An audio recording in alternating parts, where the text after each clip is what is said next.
এই ওয়াইর দিয়ে অর্থাৎ তার দিয়ে এখানে প্রবেশ করছে, যাচ্ছে। এখানে আছে আমাদের মোটর।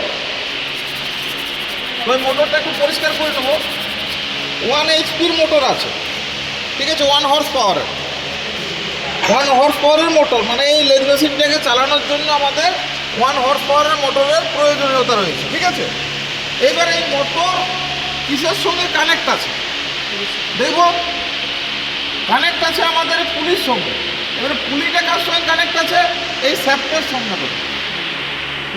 এই পুলিটার যে একটা হোল আছে, এইটা আমাদের মোটরের শ্যাফটার সঙ্গে কানেক্ট আছে। আর এখানে একটা দেখো কি আছে, কি ফিট করা আছে, ঠিক আছে, কি ফিট করা আছে এখানে একটা। আর এই যে আমাদের এই একটা পুলি আছে, এই একটা পুলি, এই দুটো পুলির ভি বেল্ট দ্বারা, এই যে ভি বেল্ট দ্বারা কানেক্টেড আছে। এর শেপটা কেমন? ভি আকৃতি। তো তারপরে আমাদের কি আছে এখানে আছে আমাদের যে ওয়ার্কপিস, যেটা আমাদের MS রাউন্ড অর্থাৎ মাইল স্টিল রাউন্ড ওয়ার্কপিস যেটা বাঁধা থাকে। এই ওয়ার্কপিসটা যেটা বাঁধা থাকে মাইল স্টিল রাউন্ড ওয়ার্কপিসটা, সেইটা যদি দীর্ঘ লেন্থের হয়, মানে যদি ওয়ার্কপিসটা আমাদের খুব লম্বা হয়, তখন এই চাকে আমাদের সেন্টার করতে হয়। তো সেটা যদি খুব লম্বা থাকে তখন এইটা দিয়ে বেরিয়ে যায়,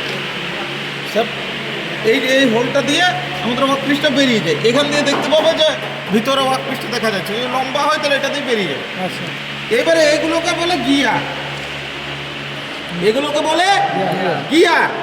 এবারে দেখব আমরা যে এই যে বড় বড় যে গিয়ারগুলো আছে সেইটাকে আমরা গিয়ার বলি, আর এর সঙ্গে যেটা ছোট থাকে সেটাকে আমরা পিনিয়ন বলি, ঠিক আছে। তো তোমরা এখন সব গিয়ার বলেই জানো, এখন গিয়ার বলেই জেনে রাখো যেগুলো হচ্ছে গিয়ার, ঠিক আছে। এবারে এইটা কি?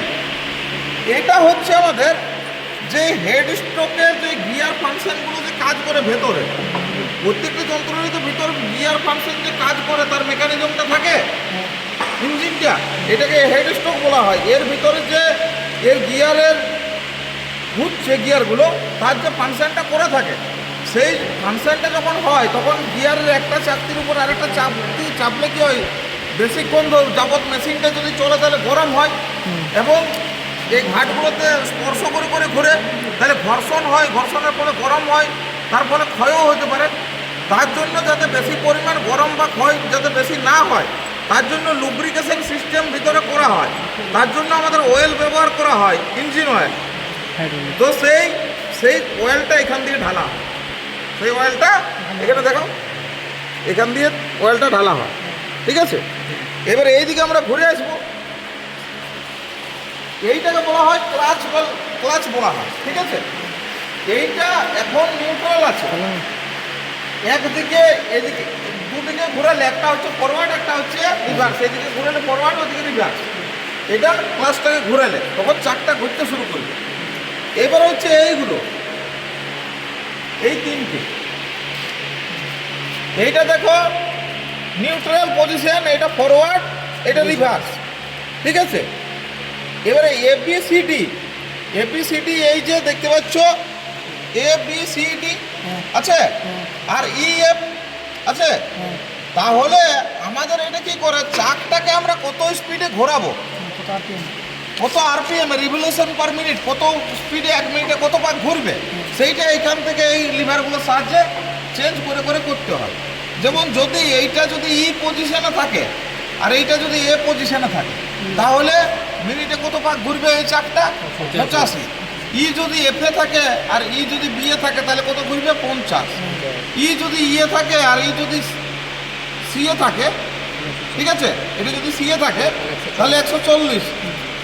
এইটা যদি D এ থাকে, এইটা যদি D এ থাকে আর এইটা যদি E এ থাকে তাহলে কত? 225। আবার এইটা যদি F এ থাকে আর এইটা যদি A এ থাকে তাহলে কত? 500। এইটা যদি আমাদের B এ থাকে আর এইটা যদি F এ থাকে তাহলে কত? 315 RPM। এইটা যদি আমাদের F এ থাকে এবং এইটা C এ থাকে তাহলে কত? 780। আর এইটা যদি D এ থাকে আর এইটা যদি F এ থাকে তাহলে আমাদের সর্বোচ্চ স্পিড 1200 RPM, মানে 1 মিনিটে 1200 পাক এইটা ঘুরবে। ওটা ফুল স্পিড এই মেশিনটার কাছে। এইবার হচ্ছে কি, এইগুলো দেখো, এইখানটা লক্ষ্য করো। আমরা যখন নর্দার্ন নটান থ্রেড চার্ট আছে। যখন আমরা এর উপর দিয়ে থ্রেড কাটি, এই যে বোল্টটা তৈরি করলে, এই যে বোল্ট এ তৈরি করলে থ্রেড কাটতে হয়, ঠিক আছে? এই যখন আমরা থ্রেড কাটি তখন এইখানে আমাদের এইগুলো চেঞ্জ করতে হয়। কীরকম না, যদি এইটা এইদিকে থাকে, ঠিক আছে, এই যে দেখো থ্রেড পার ইঞ্চ আর থ্রেড পিচ ইন আর থ্রেড পার ইঞ্চিতে কতগুলো কাটবে আর এ কতগুলো কাটবে সেটা নিচে আছে। এবার মনে করো তুমি এইটা এখন কোন দিকে আছে, এইদিকে যদি একে ঘুরিয়ে দাও, যদি এইটাকে এই মুখে করে দাও, তাহলে ইঞ্চিতে আমার ইঞ্চিতে আমার হচ্ছে কত 30 আর 1 mm পিচ হবে। 1 ইঞ্চিতে 30টা থ্রেড কাটবে, ঠিক আছে? 1 ইঞ্চিতে 30টা আর 1 mm করে পিচ হবে। এবারে এইটা যদি আমাদের এইদিকে ঘুরিয়ে দাও, এরকম করে ঘুরিয়ে দাও, এরকম করে, তখন আমাদের কি হবে, ইঞ্চিতে 15টা আর পিচ হবে, ডিস্টেন্স হবে 2 mm করে, ঠিক আছে? মানে পিচ ডিস্টেন্স মানে কি, এরকম যে এই একটা ক্রিস থেকে অপর একটা ক্রিস্টের মধ্যে দূরত্ব, ওটাকে পিচ বলে, ঠিক আছে?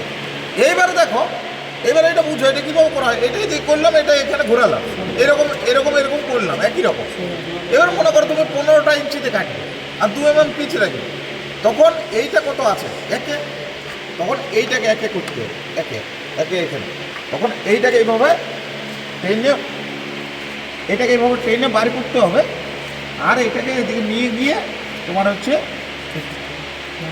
একে করতে হবে। এই যে সরষে দেখতে পাচ্ছ, এইটাকে নিয়ে আসতে হবে, তখন আমাদের একে, যদি আমরা ওই রকম কাটতে চাই। এবার যদি তুমি মনে করো এইটা করতে চাও, যে এইটা ইঞ্চিতে তুমি 20টা করবে, তাহলে পিচ হবে কত 1.5, তখন এইটাকে কতই করতে হবে 6 নম্বর আনতে হবে, দিয়ে এইটাকে 6 ঢোকাতে হবে, ঠিক আছে? এবারে এইটার নাম হচ্ছে চাক। এটা কেমন চাক, ফোর্জ চাক। কেন এটা ফোর্জ চাক, 1 2 3 4 চারটে জ থাকলে তাকে ফোর্জ চাক বলা হয়। এবার কাজগুলো আমি অন্য ভিডিওতে বলবো। এইটাকে কি বলে, এটাকে বলে ক্রস স্লাইড, মানে কি সামনের দিকে যাচ্ছে। এইটাকে বলা হয় হাফ নাট, মানে এইটা যেখানে নাট আছে একটা ভিতরে, ওটা অর্ধেক আছে। এইটাকে বলা হয় ক্যারেজটার সাহায্যে এই পুরো এইটাকে একসঙ্গে বলা হয় অ্যাপ্রন। এই অ্যাপ্রন মেকানিজমটাকে বাঁ দিক থেকে ডান দিকে এক্স অ্যাক্সিস বরাবর, বা ডান দিক থেকে বাঁ দিকে এক্স অ্যাক্সিস বরাবর এই যে মুভমেন্ট করতে হয়, ওই জন্য ক্যারেজের প্রয়োজন। আর যদি এটাকে সামনে পিছনে করতে হয় তাহলে ওয়াই অ্যাক্সিস বরাবর, তখন এটাকে বলা হয় ক্রস স্লাইড। এইটাকে এবার এটা হাফ নাট বললাম। এইভাবে এই যে জায়গাটা দেখতে পাচ্ছ, এইটাকে বলে কম্পাউন্ড রেস্ট। এখানে অ্যাঙ্গেল দেওয়া হয় টেপার টার্নিংয়ের জন্য, পরে দেখাবো। এইটাকে বলা হয় টুল পোস্ট, ঠিক আছে? এটা হচ্ছে কাটিং টুল, এটা দিয়ে কাটে এইটা, ঠিক আছে? এই হলো, এইটাকে বলা হয় টপ স্লাইড, এটাকে বলা হয় টেল স্টক, এটাকে বলা হয় হেড স্টক, এটাকে বলা হয় টেল স্টক, হয়েছে? এইটাকে বলা হয় লিড স্ক্রু, এইটাকে বলা হয় লেদ বেড, এটা গ্রে কাস্ট আয়রনের তৈরি। তো এইটা দেখো বেড আমাদের মানে চার রকমের হয়। এইটা যেটা আমাদের বেডটা আছে এখানে, এটা ফ্ল্যাট আর ভি আছে, দেখো ফ্ল্যাট আর ভি, তাহলে এটা কম্বিনেশন বেড, ফ্ল্যাট আর ভি বেল্টের সমন্বয়, ঠিক আছে? এবারে এটাকে তো বললাম লিড স্ক্রু। এবারে এইটা যেটা আছে, এটা অটোমেটিক কোনো অপারেশন করার জন্য দরকার হয়, তখন এখানে ফিট করতে হয়। অটোমেটিক যদি করি, ম্যানুয়াল না করি, তখন এইদিকে আছে, এইদিকে সারফেসিং, এদিকে আছে সারফেসিং। দেখো সারফেসিং মানে এটা ফেসিং করার জন্য দরকার, আর এদিকে আছে স্লাইডিং, মানে টার্নিং করার জন্য দরকার হয় অটোমেটিকের ক্ষেত্রে। তো এই হলো মূলত আমাদের একটা লেদ মেশিনের সমস্ত পার্টসের নাম। আজকের ভিডিও এই পর্যন্তই। পরবর্তী ভিডিও এর যে কাজের উপর ভিত্তি করে আমরা বলবো যে কোন পার্টসটার কী কাজ, সেটা অন্য একটা ভিডিওতে দেখাবো। আজ এই পর্যন্ত।